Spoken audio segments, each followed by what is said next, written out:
할렐루야. 우리 한번 고백합시다. 더 늦기 전에. 늦기 전에. 더 늦기 전에. 늦기 전에. 하나님께서 노아를 통하여서 방주를 짓게 하시고 방주 안에 들어간 짐승과 사람만 구원을 받는 그런 것을 우리가 알 수가 있는데요. 자, 하나님은 방주를 짓는 그 기간 동안에 주변 사람들이 그것을 보면서 뭐라고 노아에게 얘기했겠어요? 그 모습을 보면서 야, 저는 미쳤다. 하늘이 저렇게 멀쩡한데 저 큰 배를 저 산에다 저렇게 지어서 뭐 하려고 저러지? 아마 많은 비아냥거림을 들었을지도 모릅니다. 그러나 노아는 하나님 명령을 듣고 묵묵하게 방주를 지어가게 되죠. 그리고 어떻습니까? 결국 하나님께서 때가 되니까 이제 짐승들을 다 방주로 들어가게 합니다. 자, 그래서 방주로 들어가게 하는데 보니까 9절 말씀에 하나님이 노아에게 명령하신 대로 암수 둘씩 노아에게 나와 방주로 들어갔더라. 이게 2월 10일입니다. 2월 10일 날 들어가기 시작해서 10절 보니까 7일 후에 홍수가 땅에 덮이니 그랬죠. 그러니까 방주 안으로 들어가기 시작한 때로부터 짐승들이 방주에 전부 타기까지는 며칠이 걸렸냐면 일주일이 걸렸습니다. 그래서 7일 후에 홍수가 땅에 덮이니 노아가 600세 되던 해 둘째 달 곧 그 달 11의 날이라 2월 17일이란 얘기죠. 그러니까 2월 17일에 홍수가 문이 닫히고 홍수가 시작됐으니까 그 7일 전이니까 2월 10일에 방주로 짐승들이 타기 시작한 것으로 우리가 미루어 유추해 볼 수 있습니다. 40주야를 비가 땅에 쏟아졌더라. 자, 그리고 13절이 시작되는데 13절은 곧 그날에 노아와 그의 아들 셈, 함, 야벳과 노아의 아내와 세 며느리가 다 방주로 들어갔더라. 이렇게 기록을 합니다. 물론 그리고 그들과 모든 들짐승이 그 종류대로, 모든 가축이 그 종류대로, 땅에 기는 모든 것이 그 종류대로, 모든 새가 그 종류대로 들어갔다. 그래서 방주로 들어갔고, 그 다음에 두 번째는 방주 문을 닫으시고, 세 번째는 물이 계속 올라서 결국은 땅에 움직이는 모든 생물은 다 죽었고 오직 노아만 남았더라. 이게 이제 결론이죠. 그래서 오늘 우리 본문을 통해서 하나님께서 우리에게 생각해 보기를 원하시는 것이 몇 가지가 있습니다. 결국 그것은 첫 번째, 따라합시다. 구원의 문은, 은혜의 문은 열려 있습니다. 그러니까 구원의 문, 은혜의 문은 열려 있어요. 근데 이게 항상 열려 있지만 언제나 열려 있는 건 아니다. 구원의 문 열렸으니, 우리가 구원의 문이 열려 있다. 은혜의 문이 열려 있다. 그런데 우리 옛날에 그 통행금지가 있을 때 사대문 안에 사람들이 막 다니다가 통행금지 종이 땅땅 종이 울리면 어때요? 움직이지 못하고 어디야 다 들어가야 되죠. 우리 어릴 때 통행금지 시간이 있어가지고 막 경찰들이 휘바람 불고 호루라기 불고 이랬던 적이 있었는데, 구원의 문이 그렇다라는 얘기죠. 구원은 은혜로 이루어집니다. 따라서 구원의 문이 항상 열려 있다는 얘기는 은혜는 항상 열려 있다. 그런 항상 열려 있지만 영원히 열려 있지는 않다라는 얘기입니다. 여러분, 우리가 젊은 시절에는 어때요? 그 젊음이 천년만년 갈 것처럼 야 즐기자 이러면서 살아왔던 시절들이 있습니다. 그러나 인생의 시간이라는 것이 절대 시간은 일정하지만 상대 시간은 세월이 갈수록 더 빠르게 가는 걸 보죠.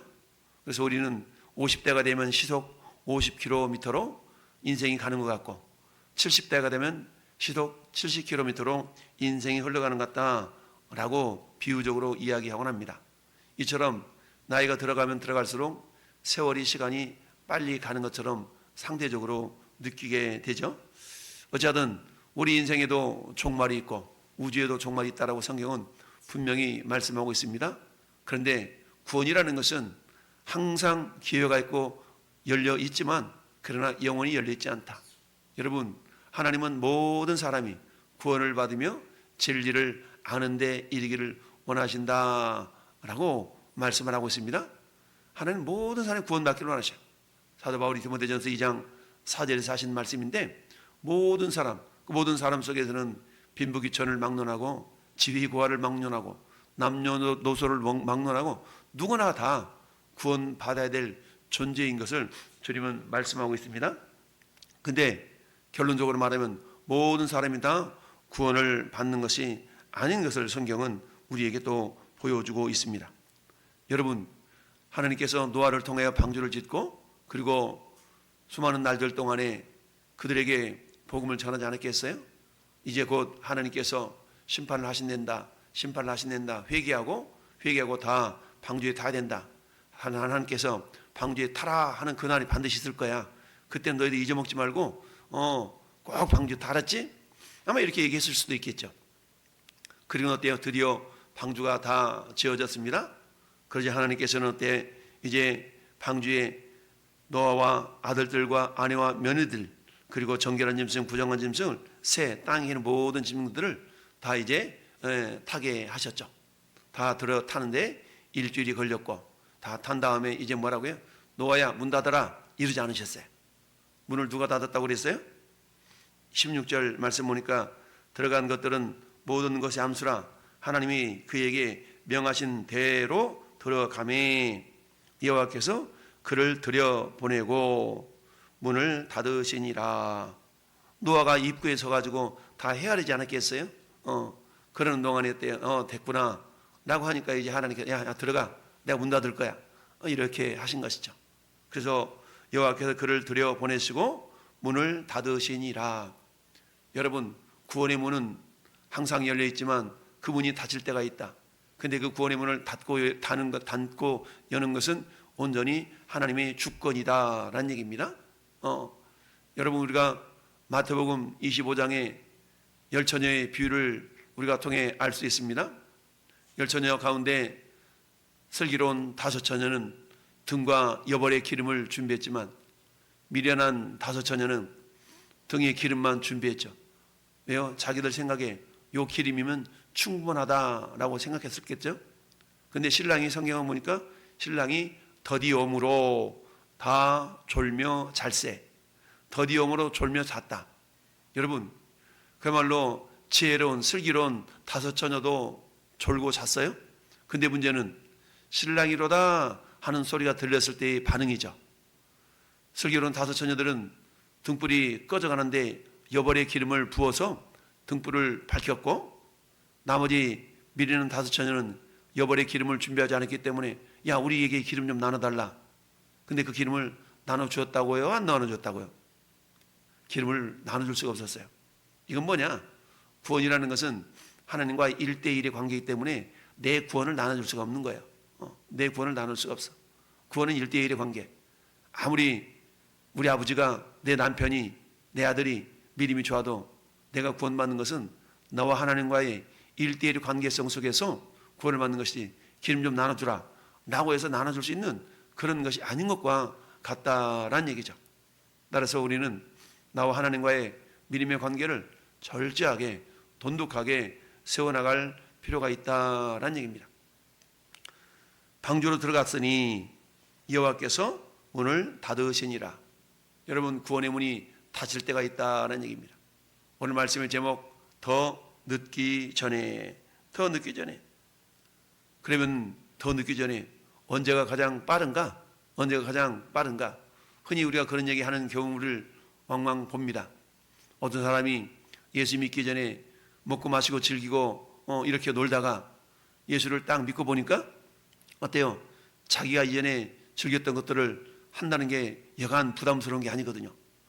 그러다 보니까 하나하나 줄여나가야 되는 게 너무 힘들고 괴로운 거야. 그렇다고 해서 천국은 가고 싶고, 그래서 고백하는 말이 뭐라고 고백합니까? 이럴 줄 알았으면 죽기 10초 전에 예수 믿고 죽을 걸. 이런 사람들이 있는데, 여러분, 죽음이라는 것이 내 마음대로 죽고 내 마음대로 살고 이게 아니잖아요. 방주의 문이 닫혔더라. 방주의 문을 닫으시니라. 우리 인생을 닫고 여는 것도 하나님의 주권이에요. 그러니까 하나님이 오라 하면 오늘 밤 오라 하면 우리가 가는 것이지, 그래 오늘 나 죽을 거야 이래가지고 죽는 사람은 없죠. 구원의 문이라는 것은 하나님이 닫고 여시기 때문에 우리는 항상 오늘이 바로 그날이다라는 마음가짐을 가져야 된다라고 했습니다. 그러니까 우리 신앙의 자세는 어때요? 종말론주의자가 되어서는 안 되겠지만 종말론적 사고를 가지고 우리가 살아야 된다는 얘기죠. 종말론적 사고라는 건 뭡니까? 오늘 밤이라도 주님이 나를 부르신다면, 오늘 밤이라도 내가 죽는다면 나는 천국 갈 자신 있고 확신이 있다라는 그런 믿음을 가지고 살아갈 것을 말씀하고 있는 것이죠. 여러분, 이 땅에 아무리가 부귀영화를 가지고 우리가 누린들 하나님 그 어떤 것도 저 영원한 세계로 가지고 갈 수가 없다는 것을 알 수 있지 않습니까? 자주 인용하는 말씀처럼 사람이 죽을 때 입는 옷을 수의라고 그러는데 그 수의에는 주머니가 없다고 그러잖아요. 주머니가 없어. 왜? 가지고 갈 것이 아무것도 없기 때문이죠. 따라서 우리에게 구원의 기회라는 것이 항상 열려 있지만 그러나 언제나 열려 있는 것은 아니다. 늦기 전에 고린도후서 6장 2절에 보라 지금은 은혜 받을 만한 때요 보라 지금은 구원의 날이로다. 나는 예수 믿어서 구원받았으니까 됐어. 내 옆에 있는 저 인간은 예수 믿든지 말든지 처음 가든지 말든지 나하고는 상관이 없어가 아니라 나와 상관이 있습니다. 여러분, 에스겔서 3장에 보면 내 옆에 있는 사람들이 예수 믿지 않고 지옥 갔을 때 그 책임을 나한테 묻는다라고 성경은 말씀하고 있습니다. 그렇기 때문에 내 주변에 있는 자들에게는 저는 여러분들이 때를 얻든지 못 얻든지 말씀을 전해야 된다는 사실입니다. 그래서 마지막 심판날에 우리 주님으로부터 그래 네가 그때 그렇게 그 친구에게 복음을 전했지만 그 친구가 여전히 듣지 않더구나. 그래 잘했어 수고했다. 이런 소리를 들어야 되지. 야 너 그때 네 옆에 있는 그 친구에게 왜 예수 믿으라고 예수님이 아니면 천국 갈 수 없다라고 말하지 않았냐? 그 친구가 내가 그렇게 얘기한다 할지라도 안 들을 것 같아가지고요 안 믿을 것 같아가지고요. 여러분 믿고 안 믿고는 그 사람의 몫이고 내 몫은 전하는 것은 내 몫입니다. 그래서 때를 얻든지 못 얻든지 말씀을 전파하라고 디모데후서 4장 2절에 우리에게 권면하고 있죠. 그래서 오늘 첫 번째는 뭐냐? 첫 번째는 하나님의 은혜의 문은 열려있지만 언제나 열려있는 것은 아니다. 두 번째는 따라합시다. 심판은 반드시 이루어집니다. 그렇습니다. 심판은 반드시 이루어진다라는 사실이죠. 노아가 100여 년간 방주를 만들면서도 어때요? 많은 사람들에게 복음을 전하지 않았겠어요? 그리고는 어때요? 하루 이틀 사흘날 지나가니까 무슨 소리 10년이라도 20년이라도 심판이 없구만 이럴 수가 있죠. 여러분 사도 베드로서 3장 9절에 뭐라고 말씀하고 있습니까? 하나님은 걷던 사람도 멸망하지 않고 다 구원에 이르기를 원하시기 때문에 어떤 이들의 더디다고 생각하는 것처럼 더딘 것이 아니야. 하나님은 모든 사람이 다 구원받기를 원하셔서 그러는 거야. 그래서 한 사람이라도 더 구원받도록 하시게 해서 하나님의 오래 참으심, 하나님의 인내하심이 있다. 근데 하나님이 기다리시고 인내하심이 영원한 것은 아니다 라는 것을 우리가 알 수가 있고 심판은 반드시 이루어진다라는 얘기입니다. 여러분 문이 닫히고 비가 내리고 서서히 물이 올라차니까 방주가 떴습니다. 그리고 모든 산들이 잠겼습니다. 그러자 성경은 21절에 이렇게 이야기합니다. 땅에 움직이는 모든 생물이 다 죽었다. 따라합시다. 다 죽었다. 다 죽었어. 22절도 다 죽었더라. 다 죽었다라고 말씀하고 있습니다. 근데 다 죽었지만 오직 방주 안에 있는 짐승과 사람만은 살았더라라는 얘기죠. 다 죽었지만 23절에 오직 노아와 그와 함께 방주에 있던 자들만 남았더라 라고 말씀하고 있습니다. 오직 남았더라. 즉 생사가 갈리는 날이 반드시 있더라. 저는 여러분들은 하나님이 오늘 밤이라도 오라 하면 우리는 어디 가는 거예요? 천국 갈 수 있는 그런 믿음의 사람들이 되는 것이죠. 어제 오후 예배 때 원래 목사님이 오늘 밤이라도 천국 갈 수 있는 확신, 저 목사는 못 가도 그래도 나는 갈 수 있지 라는 사람 손 들어보라고 하니까 미안해서 못 드는지 믿음이 없어서 못 드는지 그건 다 들어야 되는 건데 못 들죠. 이건 뭐예요?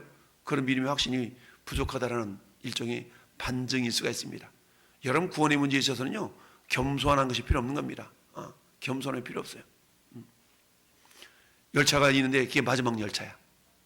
그럼 어때요? 무슨 수를 써서라도 그 열차를 올라 타야 되는 거 아니겠습니까? 체면 불구하고 나 이렇게 저기 하니까 나중에 탈게. 겸손하게 표현한다고. 그러다 못하죠. 구원이라는 것은요, 나와 하나님과 1대1의 관계, 그리고 오늘 밤이라도 이 세상이 종말이 온다 할지라도 방금 나는 주님의 자녀니까 천국 갈 수 있는 것이지. 여러분 오늘 본문 속에 나타내 있는 이런 마지막까지, 세 번째는 마지막까지 믿음을 지킨 자가 구원을 받는다라는 사실입니다. 땅에 있는 모든 숨쉬는 것들은 다 죽었지만 오직 방주 안에 있는 자들만 구원을 받았죠. 따라서 마지막까지 믿음을 지킨 자가 구원을 받는다라는 사실입니다. 그러면 마지막까지 믿음을 지키는 것은 내 몫인가? 물론 내 몫이지만 그러나 이건 역시도 하나님의 은혜입니다. 하나님께서 우리의 믿음을 지킬 수 있도록 인도해 주시는 거죠. 따라서 우리는 13절부터 15절까지 방주 안에 들어갔어요. 일주일 동안 방주 안에 들어갔고, 그 방주 안에 들어간 사람들은 방주문이 열릴 때까지 나올 수 있어요? 못 나와요? 못 나와요. 못 나와. 왜? 방주문을 누가 닫았어요? 하나님 닫으셨기 때문에 방주문 열고 나 나갈래 이럴 수 없는 겁니다. 이것은 결국 뭘 의미하냐면, 구원이라는 것은 하나님의 몫이지만 한번 구원받은 백성은 그 구원이 취소되거나 제외될 수가 없다는 것을 알 수 있는 겁니다. 이걸 통해 우리는 어때요? 구원의 확신을 가지고 더 하나님의 은혜에 감사하면서 어제 말씀처럼 충성하는 자가 되어야 된다라는 사실이죠. 오늘도 전에 여러분들 중에 하나님은 행하실 일들이 있죠. 나는 구원받았으니까 됐어가 아니라 나는 구원받았지만 나를 알고 있는, 또는 내가 알고 있는 그 영혼은 주님께로 돌아와서 마치 방주 안에 타지 못하면 마지막 심판날에 구원에서 제외되는 그런 놀라운 안타까운 일들이 발생하지 않도록, 주여 내가 그에게 오늘도 예수님을 전하겠나이다, 십자가 부활의 복음을 전하겠나이다, 나는 그런 마음가짐을 가지고 더 늦기 전에, 따라합시다. 더 늦기 전에, 더 늦기 전에 우리가 복음을 주님을 전하는 그런 모든 하나님의 사람들이 될 수 있기를 예수님의 이름으로 축원합니다. 아멘.